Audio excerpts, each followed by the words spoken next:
এর সূচনা ও সমাপ্তির ভিতরে যে মিল রয়েছে সেই প্রসঙ্গে সূরা ফাতিহা থেকেই তো কোরআন শুরু, আর সূরা নাস দিয়েই তো কোরআন কি শেষ। তাহলে শুরু যে করেছেন সূরা ফাতিহা এবং শেষ করেছেন সূরা নাস, এই সূরা ফাতিহা আর সূরা নাসের সাথে কি মিল, এই প্রসঙ্গেই আজকের আলোচনা।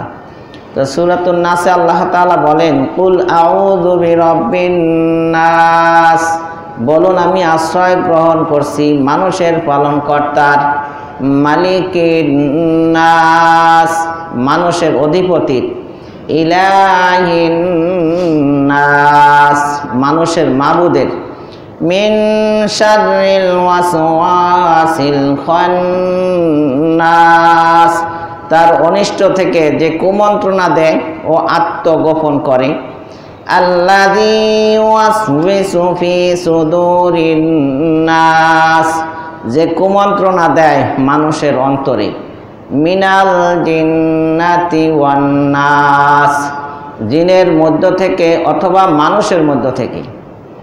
এই সূরা নাসের আল্লাহ সুবহানাহু ওয়া তাআলা তিনটি গুণের কথা উল্লেখ করেছেন। এক নম্বর আয়াতেই কুল আউযু বিরাব্বিন নাস, এখানে রব আল্লাহর একটা গুণ বাচক নাম, সেটা উল্লেখ করেছেন। দ্বিতীয় আয়াতে মালিকিন নাস, এখানে আল্লাহ যে মালিক অধিপতি, সে মালিক আল্লাহর একটা গুণবাচক নাম, সেটা উল্লেখ করেছেন। তৃতীয় নম্বর আয়াতে ওয়া ইলাহিন নাস, এখানে ইলাহ আল্লাহর একটা গুণবাচক নাম, এই ইলাহ কথা উল্লেখ করেছেন। তাহলে সূরা নাসে আল্লাহর তিনটা গুণের কথা উল্লেখ করলেন, রব, মালিক আর ইলাহ। আল্লাহ সমগ্র সৃষ্টির রব, সকলের মালিকও তিনি এবং সকলের মাবুদও তিনি। তার মানে রব বললে সমগ্র সৃষ্টির রব, আর মালিক তিনি সমগ্র সৃষ্টির মালিক, এবং ইলাহ বললে তিনি সমগ্র সৃষ্টির ইলাহ বা মাবুদ।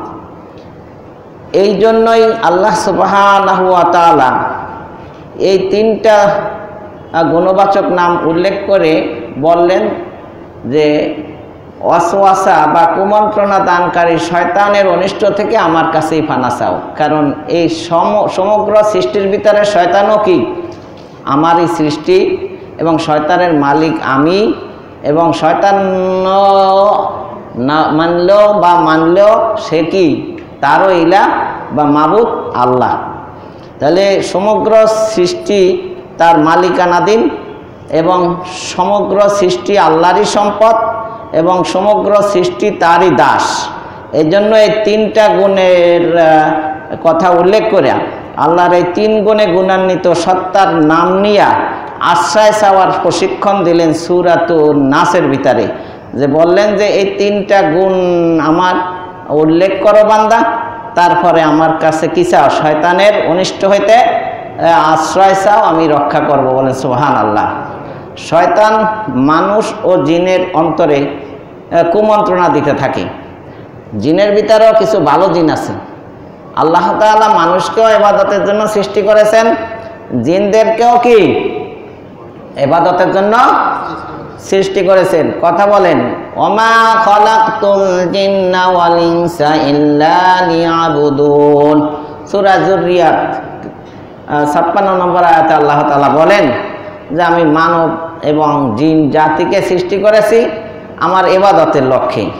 তো মানুষকে যেমন তাদের অন্তরে কুমন্ত্রণা দেয় শয়তান, তো শয়তান আবার জিনের ভিতরে যারা ভালো মোমেন মুসলিম তাদের অন্তরেও কুমন্ত্রণা দেখে শয়তান। যদিও শয়তান জিনের থেকে, তারপরেও কি জিনের অন্তরেও কি দেয়, শয়তানে কুমন্ত্রণা দেয়। তাহলে কুমন্ত্রণা দানকারী মানুষও হইতে পারে, জিনও হইতে পারে। তাহলে মিনাল জিন্নাতি ওয়ান নাস সর্বশেষ যে আয়াতটা, ওর অর্থ দুইভাবে করা যায়। মানে ওয়াসওয়াসা বা কুমন্ত্রণা দানকারী জিনের মধ্য থেকে হতে পারে, মানুষের মধ্য থেকে হতে পারে। অর্থাৎ জিন শয়তানও মানুষ শয়তান। শয়তান জিনও হতে পারে, মানুষও হতে পারে। আবার এটার ব্যাখ্যা আরেকটা হতে পারে যে আল্লাযী ইউওয়াসবিসু ফি সুদুরিন নাস। এই যে নাস বলছে, এই নাস মানে নাস মানুষকেও বোঝায়, নাস জিনকেও বোঝায়। তাহলে কুমন্ত্রণা দানকারী মানুষ হতে পারে, জিনও। এটা আমার গায়ের বলে নয়, কোরআনের আয়াত আসছে এই মর্মে। নাস বলে যে মানুষও বোঝায়, জিনও বোঝায়, এই মর্মে আল্লাহ তাআলা বলেন ওয়াকাযালিকা জাআলনা লিকুল্লি নাবিয়্যিন আদুওয়ান ওয়াকাযালিকা জাআলনা লিকুল্লি নাবিয়্যিন আদুওয়ান শায়াতিনাল ইনসি ওয়াল জিন্নি। অনুরূপভাবে আমি প্রত্যেক নবীর জন্য জিন ও মানুষ শয়তানদেরকে শত্রু বানিয়েছি। জিন ও মানুষ শয়তান, তাহলে জিনরেও আর মানুষকে দুজনেরই, দুই জাতির থেকেই আল্লাহ তাআলা নবীদের জন্য কি বানাইছে? শত্রু বানাইছে। তাহলে নবীদের শত্রু শুধু জিন নয়, জিন যেমন সকলের শত্রু, নবীদেরও কি শত্রু। আল্লাহ রাসূল সাল্লাল্লাহু আলাইহি ওয়াসাল্লাম বলেন প্রত্যেকের জন্য আল্লাহ একটা শয়তান নির্ধারণ করেছেন। তো সাহাবারা প্রশ্ন করলেন যে আপনার জন্য কি একজন বরাদ্দ করছে? তা আল্লাহ রাসূল বললেন যে হ্যাঁ, বুখারী মুসলিম শরীফের হাদিস। তবে আমার শয়তানটা আমার আনুগত্য হয়ে গেছে, সে আমারে খারাপ কাজের পরামর্শ দেয় না, কি দেয়? ভালো কাজের পরামর্শ দেয়। কিন্তু আপনার আর আমার কাছে তো আর ভালো পরামর্শ দেয় না। ও সব সময় আপনার আমার অন্তরের উপরে হাত রাখে, নালে থোতা রাখে, সব সময় কুপরামর্শ দিতেই থাকে। কিন্তু হাদিসে আসছে যখন বান্দা জিকিরে রত থাকে, আল্লাহকে স্মরণ করে, তখন ও আস্তে করে ভাগে, পলায়, এই যে আত্মগোপন করে। এই জন্যই বলা হয় খন্নাস। শয়তানের কেন খন্নাস বলে? ও সুযোগ মতো আসে, ওর অসুবিধা হইলে ও ভাগে। ওর অসুবিধা হলো জিকির, কোরআনের আলোচনা করলে এটা শয়তান সহ্য করতে পারে না। এই কোরআনের শত্রুই হলো কি? শয়তান। সেই শয়তান মানুষ হতে পারে, জিনও হতে পারে। তাই সূরা ফালাকে জাগতিক কিছু বিপদ আপদ থেকে আশ্রয় প্রার্থনা করার শিক্ষা ছিল। আর সূরা নাসের ভিতরে আল্লাহ তাআলা যেটা আলোচনা করছেন সেটা হলো শয়তানের কুমন্ত্রণা থেকে, মানে কি? ঈমান আমল যেন নষ্ট না হয়, যেটা পরকালের ক্ষতি বয়ে আনবে। দুনিয়ায় যেমন টাকা পয়সা না থাকলে মানুষ ক্ষতিগ্রস্ত হয়, ঠিক ঈমান আমল ঠিক না থাকলে পরকালেও কি হবে? ক্ষতিগ্রস্ত হবে। সূরা ফালাকের দ্বারা শারীরিক এবং আর্থিক যাতে লুজার না হই, ক্ষতিগ্রস্ত না হই, সেজন্য আল্লাহর কাছে সমগ্র সৃষ্টির অনিষ্ট থেকে আশ্রয় চাওয়ার প্রশিক্ষণের কথা আছে। আর সূরা নাসে হলো শুধু আধ্যাত্মিক বা ঈমান আমল, পরকাল আখিরাতের ক্ষতি থেকে বাঁচার জন্য দোয়া। তাহলে সূরা নাসে পরলৌকিক আপদ ও বিপদ মুসিবত থেকে আশ্রয় প্রার্থনার প্রতি জোর দেয়া হয়েছে। তো কোনটার বেশি গুরুত্ব, দুনিয়া না আখিরাত? কোনটা? এখন মানুষের চালচলন কাজ কারবারে বোঝা যায় আখিরাতে আমার যা হয় হোক, এখন দুনিয়ার সুখ শান্তি চাই।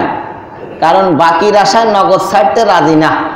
ওটা তো বাকি, বাকি কি পাবো কি পাবো না ওটা পরের বিষয়। এখন আপাতত লুটে ফুটে খাই, দুনিয়া কা মজা লেলো দুনিয়া তোমারই আয়, যেটা চোখের সামনে দেখতেছি এইটা এই টাটকা সুখ শান্তি বিসর্জন দিয়া পরকালের এই বাকি মানে নাও তো পাইতে পারে, সন্দেহ।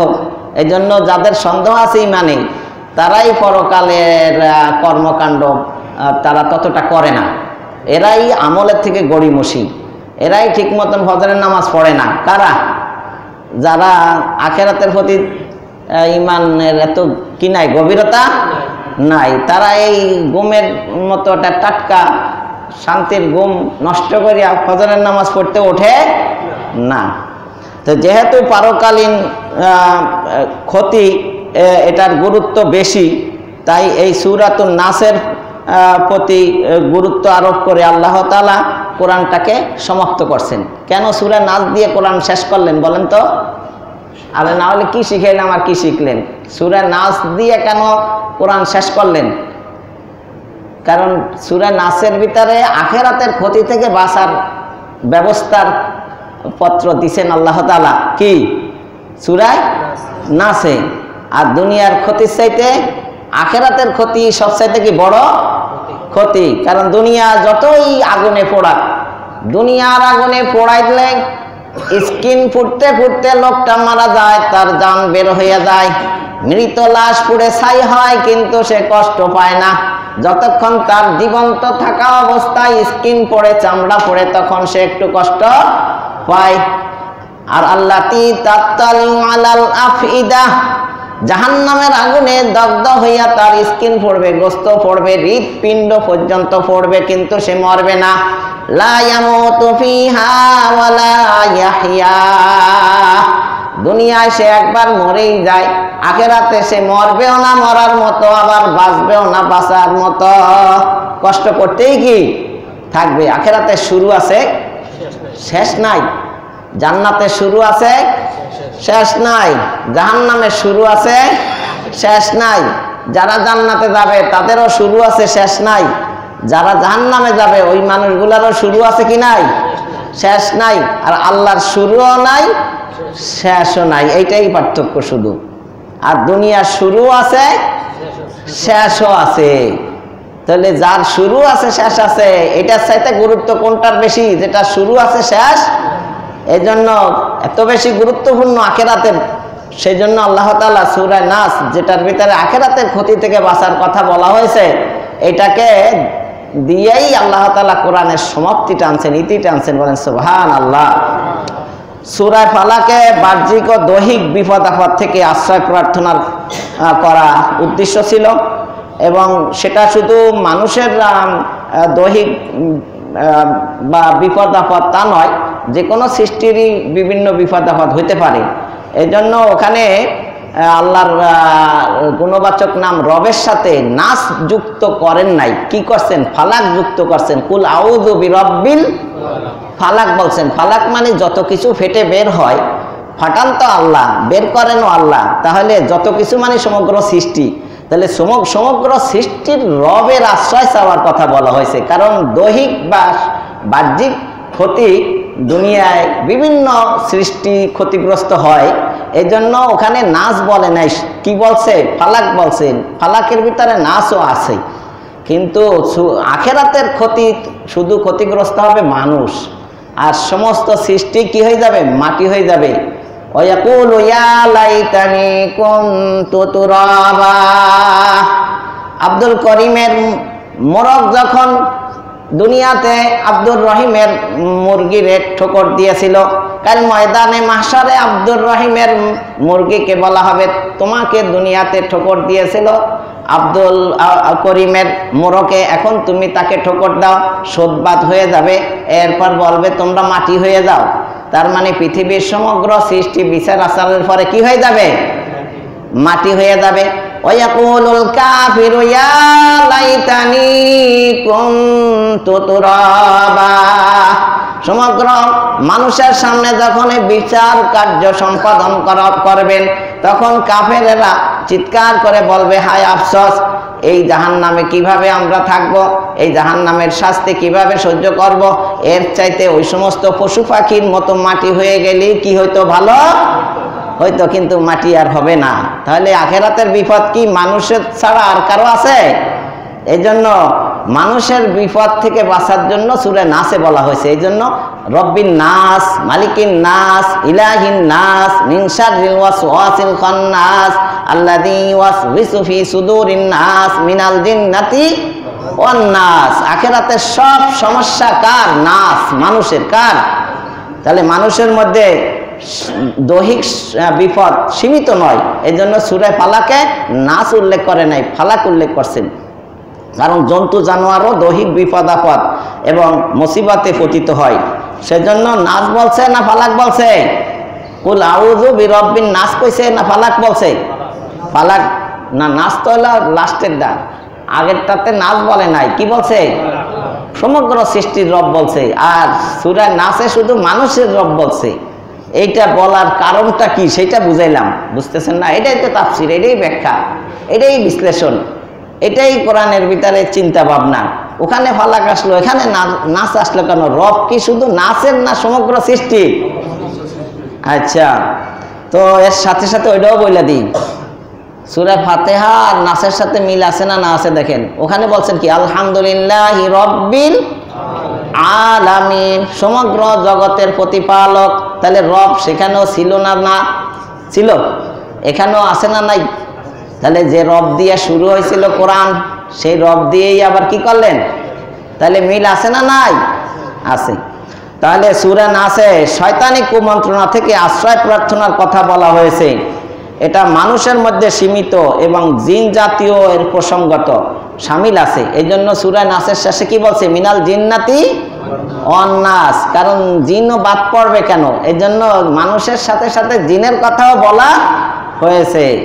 তাই সূরা নাসে রব শব্দের সম্পর্কটা করা হয়েছে নাসের দিকে। কার সাথে? এটা তাফসিরে বাইজাবির ব্যাখ্যা, তাফসিরে বাইজাবি। তো আল্লাহ রব এবং তিনি মালিক। রব মানে যিনি আপনাকে আমাকে সৃষ্টি করেছেন, শুধু সৃষ্টি করে ফেলে রাখেন নাই, যখন যা লাগে তখন তাই দিতেছেন, লালন পালন করিয়া পূর্ণতায় পৌঁছান যিনি। যখন যা লাগে তখন তাই দেন, আগেও দেয় না, সময় মতো দেয়, এবং আস্তে আস্তে ধাপে ধাপে ক্রমান্বয়ে পূর্ণতায় পৌঁছান। তাহলে যিনি সৃষ্টি করেছেন, যিনি লালন পালন করেন, যিনি আপনাকে আমাকে সংরক্ষণ করেন, হেফাজত করেন, বাঁচিয়ে রাখেন, তিনি হলেন রব।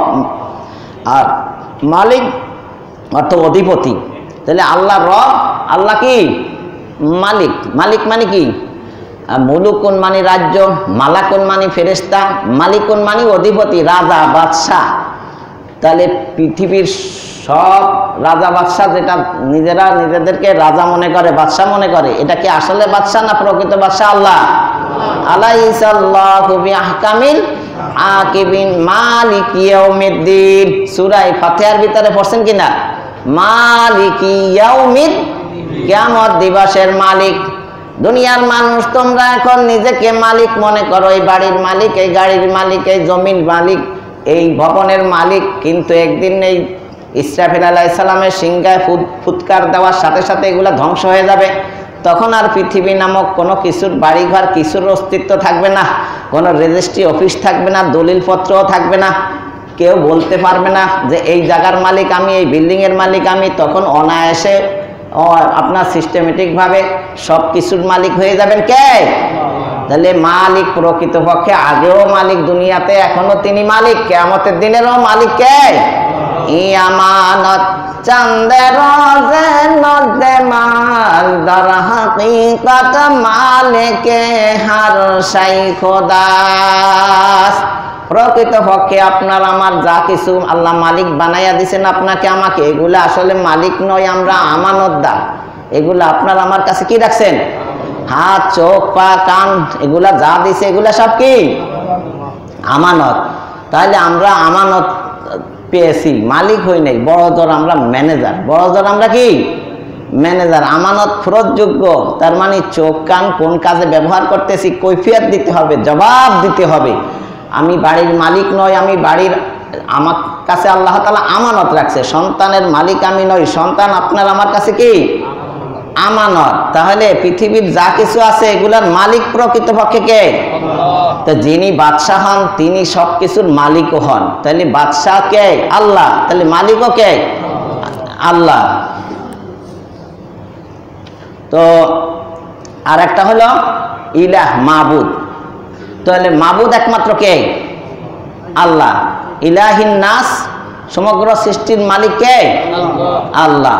তাহলে সূরা ফাতিহার সাথে সূরা নাসের সাথে মিল আছে কিনা? নাই। দেখেন, ইয়াকা না'বুদু, একমাত্র তোমার ইবাদত করি। মাবুদের আলোচনা সূরা ফাতিহার 4 নম্বর আয়াতে ছিল কি ছিল না? ছিল কি ছিল না? তাহলে সূরা নাসের ভিতরে আবার 3 নম্বর আয়াতে ওয়া ইলাহিন নাস, ইলাহ বা মাবুদের কথা আসছে কি নাই? যে মাবুদের আলোচনা দিয়ে কোরআন শুরু হয়েছিল, সেই মাবুদের আলোচনা দিয়ে কোরআন শেষ হয়েছে।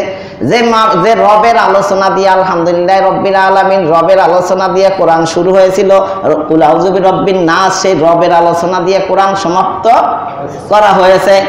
তারপরে মালিক ইয়াউমিদ্দিন, যে মালিকের কথা বলে সূরা ফাতিহায় কোরআন শুরু করেছিলেন, সেই মালিকিন নাস দিয়েই কি আল্লাহ কোরআন কি করছেন? সমাপ্ত করছেন। তাহলে এখানে কয়টা গুণ আছে? রব, মালিক, ইলাহ। কয়টা? রব, মালিক, ইলাহ। এই তিনটি গুণ একত্রিত করার রহস্য হলো এগুলোর মধ্যে প্রত্যেকটি গুণ হেফাজত ও সংরক্ষণের দাবি করে। কেননা একটা একটা করে ধরেন। রব, প্রত্যেকটা বস্তু সৃষ্টি করছে কে? তো আপনি যেটারে বানাইছেন ওইটার উপরে ক্ষমতা কি আরেকজনের হবে না যে বানাইছে তার হবে? তো আপনারা আমারে সৃষ্টি করছে কে? তো শয়তানের সৃষ্টি করছে কে? তাহলে এখানে মানুষের রবের কাছে যদি মানুষ আশ্রয় চায় তাহলে রবে তাকে আশ্রয় দিতে পারে কি পারে না? কারণ তারে বানাইছে কে? তাহলে প্রত্যেক মালিক তার মালিকানাধীন বস্তুর হেফাজত করার ক্ষমতা রাখে কি রাখে না?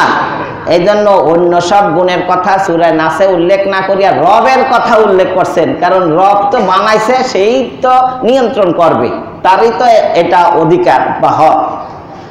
দ্বিতীয় নম্বর হলো মালিকিন নাস, প্রত্যেক রাজা তার প্রজার হেফাজত করে কি করে না? আরে সুলাইমান আলাইহিস সালাম যখন আসলো তার বাহিনী নিয়ে, লক্ষাধিক যাত্রী নিয়ে, তিনি সৈন্যে কোনো যান্ত্রিক কোনো উপকরণ ছাড়া, কোনো হেলিকপ্টার, প্লেন, রকেট ছাড়া সরাসরি তার সিংহাসন আকাশে উড়ে যেত। সুবহানাল্লাহ কইতে মন চায় না? একজন দুইজন যাত্রী না, লক্ষাধিক যাত্রী নিয়ে যখন এক এলাকার ভিতরে নামতেছেন, তখন ওখানে রাজা রানী ছিলেন এক পিপিলিকা। কি ছিল? পিপিলিকা। কে ছিল? পিপিলিকা। ওটার নাম নামলাতুন। এই নামে একটা সূরাই নাযিল হয়েছে, সূরা নামলাতুন। সে তার অধীনস্থ পিপিলিকাকে বলল, তোমরা গর্তের ভিতরে ঢুকে যাও। সুলাইমান আলাইহিস সালাম তার বাহিনী নিয়ে এসে গেছে। তাদের অগোচরে, অসচেতনতার সাথে তোমরা তাদের পায়ের তলে পিষ্ট হইয়া মারা যেতে পারো। তা সুলাইমান আলাইহিস সালাম এই পিপিলিকার কথাটা শুনে খুব আশ্চর্য হয়ে গেলেন। পিপিলিকাকে হাতে নিয়ে বলল, তুমি এই অর্ডার দিলে কেন? কয়, আমি ওদের সকলের রানী, আমি রাজা, ওরা প্রজা, ওদের সকলের হেফাজতের দায়িত্ব আমার। ওরা যদি কেউ আমার কমান্ডের দিতে ভুল করি আর যদি ওরা মারা যায়, কাল ময়দানে মাশরে আমাকে জবাব দিতে হবে। তাহলে একটা পিপিলিকার থেকেই তো রাজনীতি শেখা উচিত, যে আপনি প্রধানমন্ত্রী হয়েছেন, আপনার অধীনস্থ লোকের যারে তারে মারার অর্ডার দিবেন না, বরং বাঁচানোর অর্ডার ব্যবস্থা করবেন। এই শিক্ষা কার থেকে নেবেন? কার থেকে? তাহলে প্রত্যেক রাজা তার প্রজার হেফাজত করার অধিকার রাখে কি রাখে না? তা আমাদের প্রকৃত রাজা কে বলেন তো? আল্লাহ। তাহলে আল্লাহর কাছে আমরা যদি আশ্রয় চাই, তিনি আমাদের আশ্রয় দিতে পারবেন কি পারবেন না? এবং প্রত্যেক উপাস্য তার উপাসকদের হেফাজত করে। আপনি যার গোলামি করবেন তিনি আপনাকে বাঁচাইতে পারবেন না, তো এই মাবুদের গোলামি করে লাভটা কি? এই জন্য তো আমরা মূর্তি পূজা করি না। ও নিজে ওর মুখে পেশাব করে দিল, ও সেই করতে পারে না, ও কিছু বানাইতেও পারে না, ওরে মানুষই বানায়। ও রৌদ্রের ভিতরে থাকে, বৃষ্টির ভিতরে থাকে, ও বৃষ্টিতে ভিজলে ওর শরীর কি হয়ে যায়? ভেঙে যায়, খসে যায়, পড়ে যায়, নষ্ট হয়ে যায়। ও নিজের দেহই রক্ষা করতে পারে না। যাওফা তালিব ওয়াল মাতলুব, যারা উপাসনা করে মূর্তির ওরাও দুর্বল, যাদের উপাসনা করে ওইসব মূর্তিরাও কি দুর্বল। আমওয়াতুন গায়রু আহিয়া, ওরা নিজেরাই মৃত, ওরা আবার অন্যরা কি হেল্প করবে? কিন্তু আমরা যার উপাসনা করি তিনি কি হাইয়ুন কাইয়ুম, তিনি চিরঞ্জীব, তিনি সর্বক্ষমতার মালিক। তাহলে উপাসক একজন, উপাসক কয়জন? একজন। পীরের চাইতে যদি মুরিদের সংখ্যা বেশি হয়, শিক্ষকের চাইতে যদি ছাত্রের সংখ্যা বেশি হয়, যদি গোলামের চাইতে মনিবের সংখ্যা বেশি হয়, তাহলে কি শান্তি না অশান্তি? মুহাম্মদ রাসূলুল্লাহ সাল্লাল্লাহু আলাইহি ওয়াসাল্লামের শিক্ষা হলো কুলু লা ইলাহা ইল্লাল্লাহ তুফলিহুন, তোমরা এক ইলার ইবাদত করো।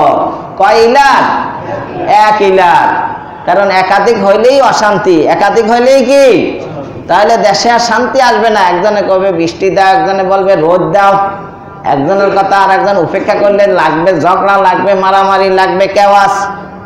আল্লাহ দুজন হইলে দুই খোদায় মারামারি করলে দেশের অবস্থা কি হইব? যে সংসারে স্বামী স্ত্রী ঝগড়া করে ওই সংসারে সন্তানেরা আদর্শবান সন্তান হয়। একজনে আরেকজনের পক্ষ টানে, এক সময় দেখা যায় তারা কি হয়ে যায়, মানে বখাটে হয়ে যায়। তারা কি হয়ে যায়? এই জন্য সন্তানের সামনে কখনো স্বামী স্ত্রী ঝগড়া করবেন না। ওর প্রভাব পড়ে কার উপরে? সন্তানের উপরে। তো আল্লাহ যদি একাধিক হয় তাহলে খোদারা ঝগড়া করলে দেশের সৃষ্টির অবস্থা কি হবে? 12টা বাজবো নি? তাহলে এই জন্য স্রষ্টা এক, কুল হুয়াল্লাহু আহাদ আল্লাহুস সামাদ। এই জন্য এই আহাদ আর সামাদের পরেই কিন্তু সূরা ফালাক আর নাস।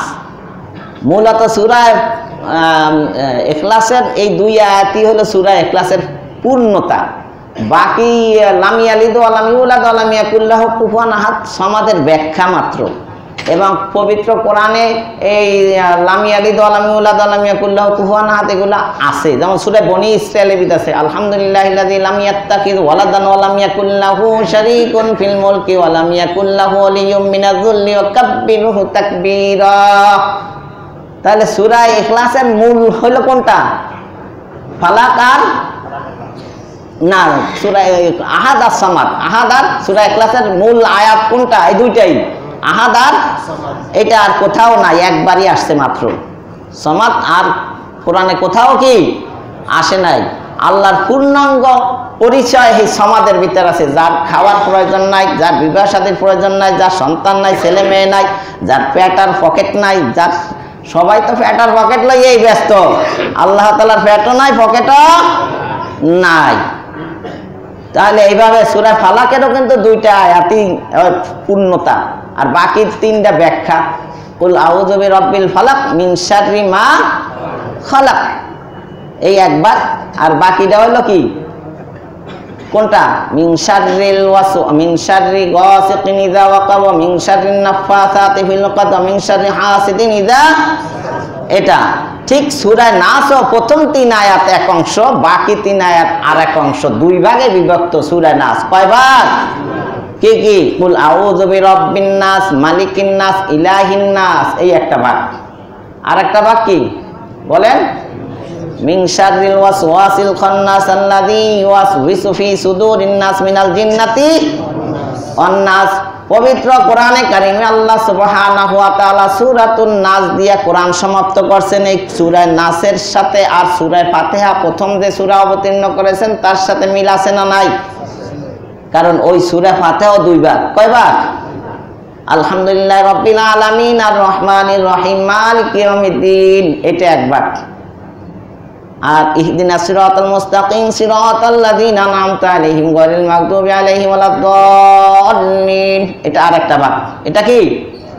আর মাঝখানে এক আয়াত আছে, ওইটা হলো ইয়াকা না'বুদু, এটা এক ভাগ। ওয়া ইয়াকা নাস্তাইন, এটা আরেক ভাগ। ইয়াকা না'বুদু আল্লাহর সাথে সম্পর্ক, ওয়া ইয়াকা নাস্তাইন বান্দার সাথে সম্পর্ক।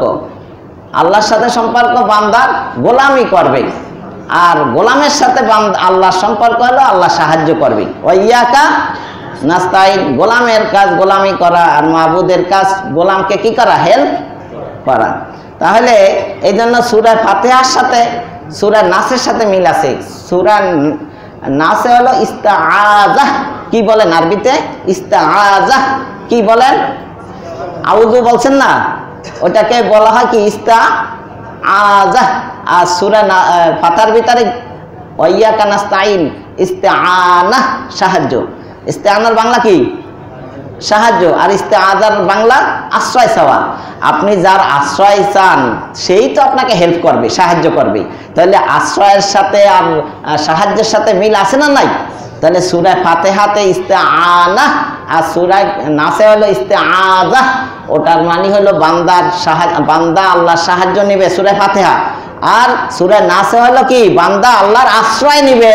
তাহলে আশ্রয় যার নিবে তিনি তো সাহায্য করবেন। সুতরাং সূরা ফাতিহার সাথে আর সূরা নাসের সাথে মিল আছে না নাই? আছে। সূরা নাসের ভিতরে কি পড়ছেন? কুল আউযু বিরাব্বিন নাস, রব আছে না নাই? রব নাই? তাহলে রব পাইছেন। আবার মালিকিন নাস ওখানেও আছে কি মালিক ইয়াউমিদ দিন। আবার ওয়া ইলাহিন নাস সূরা ফাতিহার ভিতরে আছে ওয়া ইয়্যাকা না'বুদু, তোমারই ইবাদত করি, তোমারই একমাত্র ইবাদত করি। তাহলে ওখানেও মাবুদের কথা আছে না নাই? মিল আছে? আচ্ছা, সূরা ফাতিহার ভিতরে যে দুইটা ভাগ, একটা হলো কি আলহামদুলিল্লাহি রাব্বিল আলামিন, সমস্ত প্রশংসা কার? আল্লাহ বলেন হামিদানি আব্দি, আমার বান্দা আমার প্রশংসা করলো। আর রহমানির রহিম আসনা আলাইয়া আব্দি, আমার বান্দা আমার প্রশংসা করলো। তারপরে মালিক ইয়াউমিদ্দিন মাজ্জাদানি আব্দি, আমার বান্দা আমার সম্মান প্রয়োগ করলো, মানে আমার সম্মানের কথা আমাকে সম্মান প্রদর্শন করলো। তাহলে এখানে যেরকম আপনার আল্লাহ রবের কথা বলা হয়েছে সূরা ফাতিহায়, মালিকের কথা মাবুদের কথা বলা হয়েছে, সূরা নাসও এরকম তিনটা জিনিস বলা হয়েছে। কি বলা হয়েছে? কুল আউযু বিরাব্বিন নাস, মালিকিন নাস, ইলাহিন নাস। আলোচনা শুরু হয়েছে মাত্র, কিন্তু বিষয়টা ফুটাই তুলতে পারলাম না। তো আরেকটু বলি, যেমন আপনি আল্লাহর প্রশংসা করার পরে আল্লাহ জিজ্ঞাসা করে তুমি যে আমার প্রশংসা করো, আলহামদুলিল্লাহ রাব্বিল আলামিন বলো, আর রহমানির রহিম বলো, মালিক ইয়াউমিদ্দিন বলো, তুমি কে? তুমি কে? তোমার পরিচয় দাও। তখন বান্দা বলে আমার পরিচয় হলো ইয়্যাকা না'বুদু, আমি আপনার গোলাম। আমার পরিচয় আমি একজন, আমি এমপি নয়, মন্ত্রী নয়, সচিব নয়, আমি এই নয় সেই নয়, আমি একজন আপনার একজন গোলাম। আমার পরিচয় দিচ্ছি। তা তুমি যে আমার এত প্রশংসা করলা, তুমি আমার গোলাম, আমার কাছে কি চাও? ইয়্যাকা না'বুদু ওয়া ইয়্যাকা নাস্তাইন, আপনার গোলামি তো করি এই জন্য যাতে আমি কবরে হাসরে মিজানে ফুলসিরাতে আপনার সাহায্য পাই, নাকি? তাহলে কি সাহায্য চাও? ইহদিনাস সিরাতাল মুস্তাকিম, সরল সহজ পথ, জান্নাতের পথ, ইসলামের পথ, কোরআন সুন্নাহর পথ, সাহাবাদের পথ, যে পথে চললে পুরস্কৃত পাওয়া যায়, পুরস্কার পাওয়া, গায়রিল মাগদুবি আলাইহিম ওয়ালাদ-দাল্লিন, পথভ্রষ্টের অভিশপ্তদের পথ নয়, যারা জাহান্নামে যাবে তাদের পথ নয়। কোন পথ? যে পথে জান্নাতে যেতে পারি। তাহলে জান্নাতে যাওয়ার জন্য একটা সিরাতে মুস্তাকিম, সরল সহজ পথ প্রার্থনা করা হয়েছে সূরা ফাতিহার ভিতরে। তাহলে নাসের সাথে মিল কোথায়? মিল হইল এখানে যে সরল সহজ পথে শয়তান বসে থাকে মানুষকে গোমরাহ করার জন্য। এই শয়তান মানুষও হয়। আরে হুজুর কথা ধরে লাভ নাই, পর্দা এই সমাজে চলে না, সুদ না খাইয়া বাঁচা যায় না। এরা কি মানুষ না মানুষ নামক শয়তান? এই শয়তানের থেকে বাঁচার জন্য সূরা নাসে বলা হয়েছে মিনাল জিন্নাতি আল্লাযী ইউওয়াসবিসু ফি সুদুরিন নাস, মিনাল জিন্নাতি ওয়ান নাস। তাহলে সূরা ফাতিহার ভিতরে সরল সহজ পথ প্রার্থনা করা হয়েছিল। এই সরল সহজ পথে চলতে বাধা দেয় দুই শ্রেণীর লোক, কিছু মানুষ শয়তান আর কিছু এই জিন শয়তানের থেকে আল্লাহ বাঁচাও। তার মানে এদের থেকে বাঁচতে পারলেই সরল সহজ পথে চলা সহজ হইয়া যায়, জান্নাতে পৌঁছা। মিল আছে না নাই সূরা ফাতিহা সূরা নাসের ভিতরে? আজকে টোটাল আলোচনাটাই হলো সূরা ফাতিহা আর সূরা নাসের ভিতরে মিল। যে সূরা দিয়া কোরআন শুরু হয়েছে আর যে সূরা দিয়া কোরআন শেষ হয়েছে, এর ভিতরে যে মিল রয়েছে এই প্রসঙ্গে যতটুকু সম্ভব চেষ্টা করেছি। আল্লাহ আমাদের কথাগুলো বোঝার আমল করা তৌফিক